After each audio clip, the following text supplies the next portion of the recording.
Half-time at the Etihad Stadium, and it is Manchester City 1, Liverpool 1, all to play for come the second half. But what a 45 minutes of football that was. We know these fixtures don't disappoint, and it has been the exact same here today. Brogan, let's just get your thoughts after what was an exhilarating 45 minutes. I'm just catching my breath. Yeah, I mean, the Liverpool City games are always like that. It's been very tough, a lot of like hustle bustle.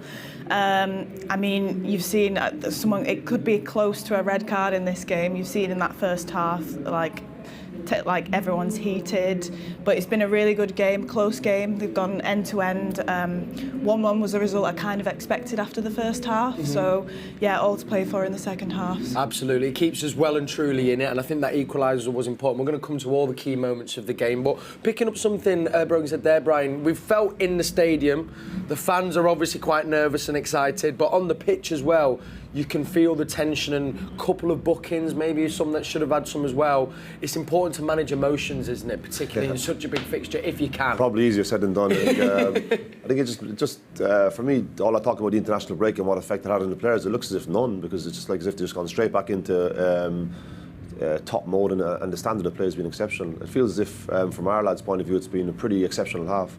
A lot of the stuff that they would have wanted to do, they've done. So I think there's a lot to take from it, and in the second half, it looks very exciting from a City point of view. Yeah, love that. It gives me a bit of confidence. Steve, we're looking at some of the bookings then to begin with, because that's kind of where the game started. Fabinho quite early on was spoken to twice, and then I think Rodri's picked up a booking. Anfield Trent maybe wasn't lucky. There's been quite a few of them around the pitch. How do you think kind of the ref has done, and what have you made of those bookings? I actually think the referee's done very well, because it's difficult down there. It's high intensity, players' emotions. I think Fabinho initially, yes.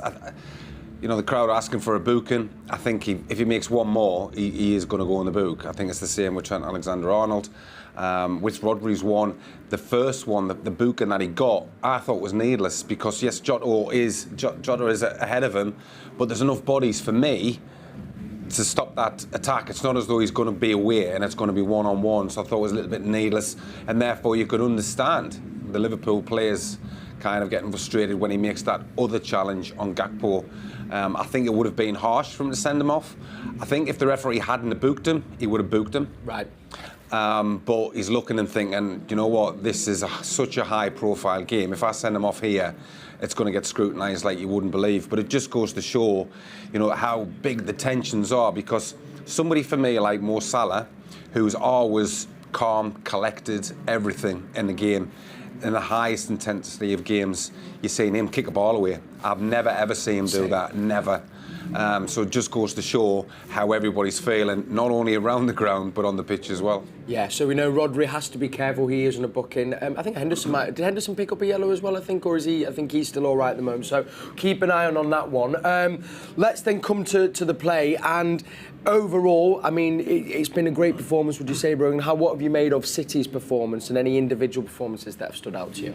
Yeah, I think for me, first few minutes, I was a bit nervous about Mahrez to see how he got into the game, but I think after the first 10, you could see he found his way a bit. He's made some brilliant crosses, and yeah, he's playing the ball really well. I also think Grealish's little challenge at the back there, he's tracking all the way back. You can see how much this game means to every player. So yeah, I think everyone's out there, they're wearing their heart on their sleeves, and it's really good to see in a game like that. You want to see that kind of, animated style. Yeah, 100%. And there it was a high intensity start. We had a Mahrez free kick in around the 15-minute mark. It just kind of scraped past the post, and then Brian, we've seen it before, the Liverpool counter-attack, and it happening to devastating effect. Alistair Mann said in commentary, first shot on target for Liverpool, a goal. Jota just beat the offside trap, didn't he? Yeah, we spoke about this so much before the cup game. The ability of Liverpool to score from nothing. It feels as if it just happens by chance, but they just have that express speed on the counter-attack, and because City are so aggressive and so want to be on the front foot, and dominating play so much. It's just, I think it's always a challenge to how much we can control those situations, but they can happen. And they still, in the second half, I think that'll be a continuing factor of the game. You know, we expect City to dominate possession, create good chances, but they always have that ability to go and score a goal because of how dangerous they are in the counter. Absolutely. An issue with them. It was Salah who got that goal. We'd singled him out beforehand, but the equaliser was going to be so important. And Steve, as far as a well-worked Manchester City goal, talk us through that equaliser. It was poetry in motion for him. It was, yeah, because it was just under pressure, keeping the ball under pressure. You know, it's very easy when you haven't got anybody kind of challenging you, but every single ball that got moved on, there was pressure on that ball. So Liverpool, in all fairness, they'd be like, we did everything we possibly could. We just weren't quick enough to get to that pass. I think the final pass that went out wide, it was just a help on, but I forget who it was. It might have been Gundogan. I can't remember. It just helps it on straight away. He's done that so many times. He's so aware of the players that's around him. He doesn't have to look again. He knows he's took his picture. Ball comes to me, plays it, come across. It's a fantastic goal. Brilliant goal for Man City. But even if you're Jurgen Klopp, you've just got to go, you know, what can I do with that? It's just absolutely brilliant from Man City. Well deserved. Well deserved. I totally agree. And as you said, I think a fair reflection of that first half. We'd said, you know, we were sad to not see the big man on the team sheet, but Julian Alvarez got the goal. And I think for me, bro, some of his link-up play as well, when he's been dropping in to receive the ball and then running, he's been a real kind of key part of City's attacking game, hasn't he? Yeah, I think so. You can see how aware he is of what's going on around him, how much he wants to get involved in the plays. He's dropping back, he's pushing forward. And I think, like as I said, he's a really good substitute to have in that team other than Haaland, and I'm excited to see what he does in the second half as well. Speaking of the urgency and kind of, you know, the appetite for Manchester City, Brian, you'll know because it's embedded in, you know, all age groups, but that desire from the Jack Grealish run to get back, you know, from the corner, I guess that is, one, shows where the City players' heads are at, but also what is needed when you're up against a Liverpool team. You've got to be at it at every single part. Yeah, I think there'll be a series of small moments in the game that could decide this game. I think because both teams are so good, and to see that recovery run from Jack was kind of inspirational, really. I think, and it gives everybody else. The celebrations around the stadium were amazing. I thought to see the reception he got when he ran back to the far side. I think there was like 4 high fives from his teammates. So I think it does. I think it's a clear sign of how together the team are, and how determined they are to succeed in this game and the rest of the season. I think Alvarez did one as well. He got back. Same. You know, and that just goes to show. I mean, I was a little bit worried with the goal because I felt as though the gap in the central was too wide for me. Stones had gone when we talked about that inverted full-backs and stuff like that, but he was already up there. Yeah. And Ake was in his position, and obviously there was Diaz, but the Kanji, for me, it was, you know, yourself as a coach, it's too big of a gap.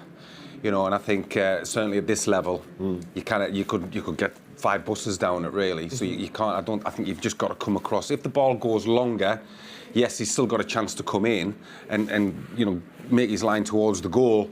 But it could be that extra step that's needed in yardage that the defender gets back. So for me, I would always push him further out wide. But getting back to Grealish and Alvarez, I mean, they are our 2 forwards. And it just goes to show the commitment and their want of will to win the game, how they're prepared to do that work because the quality top players really, shall we say, your fancy players, they don't want to do that.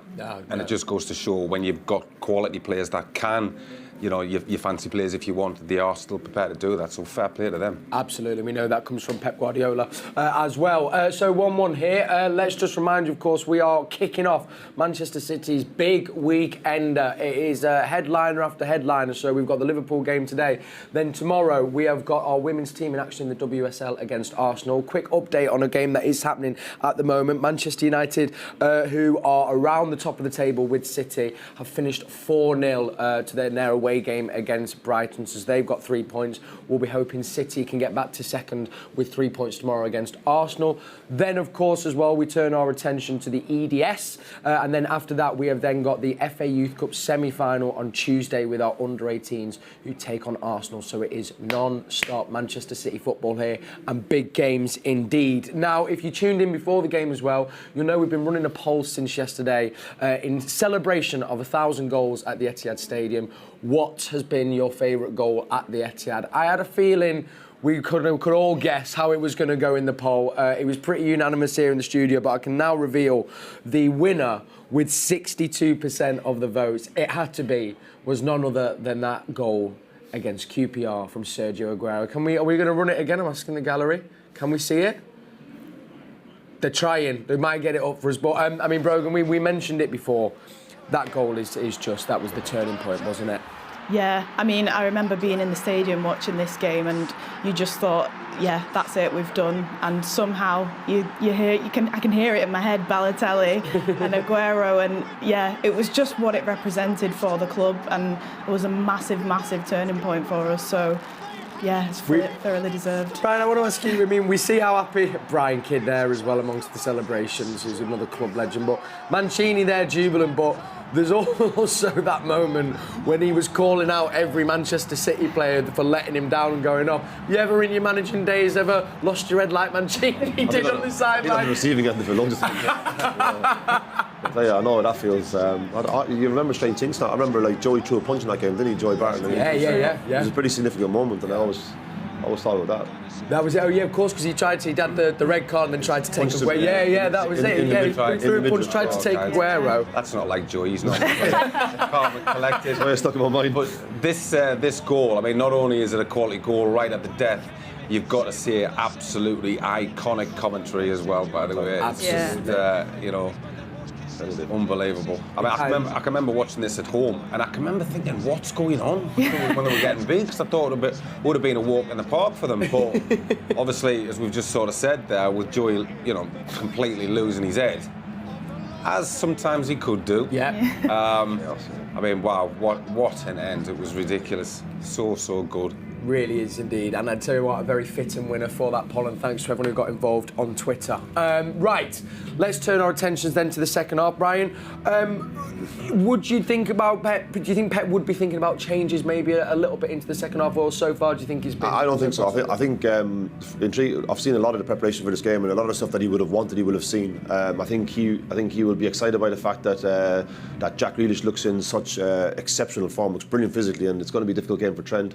And I think the same Mahrez, I think, can still have a deciding influence on this game. The one worry will be Rodri on a yellow, because him and Fabinho are almost the masters of stopping attacks, and by fair means or foul, really. And he'll have to be very careful, but he can do that. But I think he'll be very confident of what he's seen, that we'll create chances in the second half, and then it's just a case of whether we'll take them, because I think there's no doubt in my mind that we'll create more chances than Liverpool. But you've always got that worry in your head that they can score at any moment, so we probably will need to score to win the game. Yeah, take those chances when they come. And was there anything, Steve, that you'd maybe like to see a little bit more of, or maybe even on the defensive side of the pitch? Can we maybe just, do you think, close some gaps a little bit at times?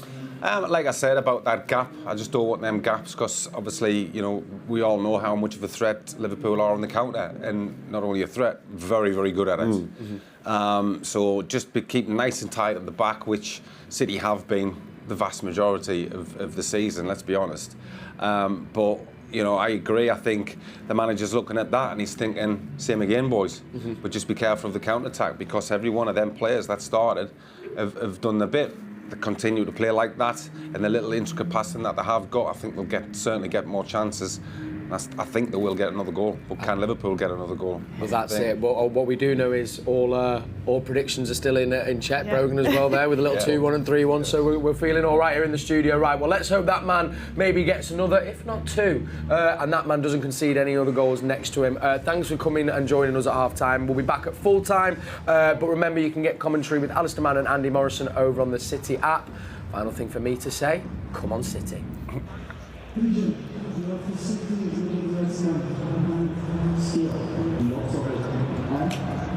Welcome back.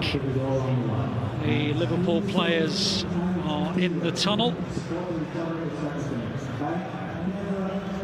City players, no sign of them at the moment, actually.